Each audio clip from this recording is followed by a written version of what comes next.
talk a little more about what we may see as this case moves on. Let me bring in my guest. He's a criminal defense attorney. He's also served as a prosecuting attorney in Los Angeles County. He's also the host of True Crime Daily, that podcast. His name is Josh Ritter. Josh, great to have you with us today.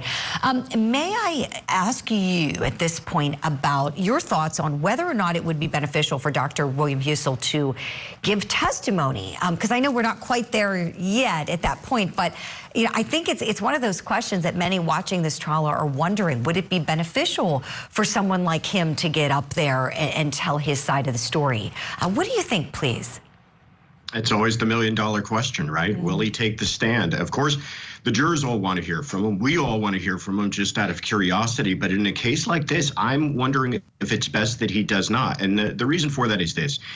Like we've talked about before, this is so much a trial of experts, and it's so much about the practice of the art of medicine, especially dealing with this end-of-life type of medicine.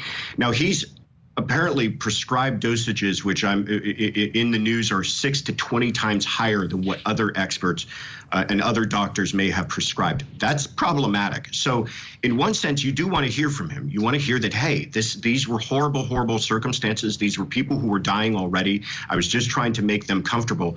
But think about the cross-examination. Think about the scrutiny he would fall under and trying to explain why are his practices of medicine so far away from what the kind of industry standard might have been. I don't think that's a hot seat that you want to put your client in. I think that right now the case is going fairly well for the defense. It's obviously a decision that they're going to have to make, and one that Dr. Husel himself will personally have to make.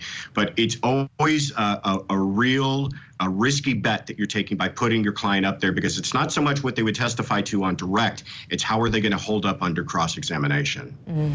Right.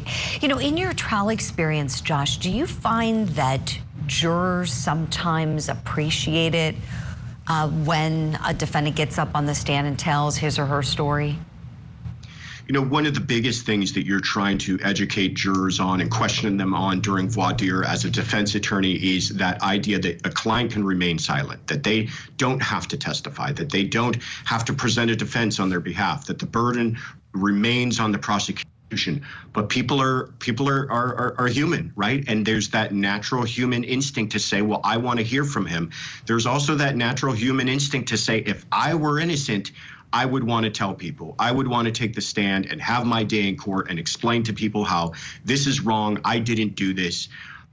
We naturally feel that way, but strategically in a courtroom, it doesn't always work out to be that way. And it's one of the hardest things to kind of talk to jurors about, to make sure that they won't hold that against your client if he doesn't take the stand. No, it is really difficult, because oftentimes just human nature is we want to hear the story. Well, what's the real story? And who better than the person accused to tell it? Something that I know you can appreciate, having been a prosecutor with a defendant like this one, is that if he does get up there and decides to tell a story, prosecutors won't have as much for cross that they might have with somebody who has a criminal history, right? I mean, what a gift sometimes when you're a prosecutor and you have somebody get up there who's got a history, and let's just say, for example, our viewers at home love this, Josh, when we talk about the rules of evidence and what you can get in. If it's a crime of what's called crimen falsi, something that's deceptive, that's coming in, and it's great when you're a prosecutor and you can, get up and basically destroy what they've just done. But here, the presumption is he's got, a big zero goose egg of history, so not a lot to work with. And so, maybe with someone like that, as a defense attorney, when you assess how well they might do, that's a consideration, right, when you're looking at what ammunition the state can possibly come with.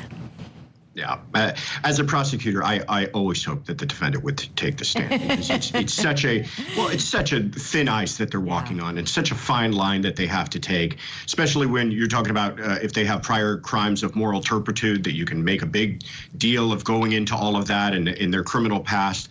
You're right, they're not going to have that here, but another thing that jurors do is, if that doctor makes one mistake in his testimony, if somehow he says something wrong or inconsistent from the way that he may have talked about this before in the past, or makes one error in the way that he presents himself, that can be exploited, and maybe that's all the jurors need to hang their hat on for a conviction. Is they're looking for this person. That's the other problem with a client testifying, is that they're looking for that person to almost be perfect, to almost be infallible in the way that they testify, and that's like we all know that's impossible to do, especially under stressful circumstances. You're testifying in court. Maybe you're not familiar with that. You're under the rigorous cross-examination of a prosecutor, and again, another pitfall and a reason why I think that he might not take the stand in this case.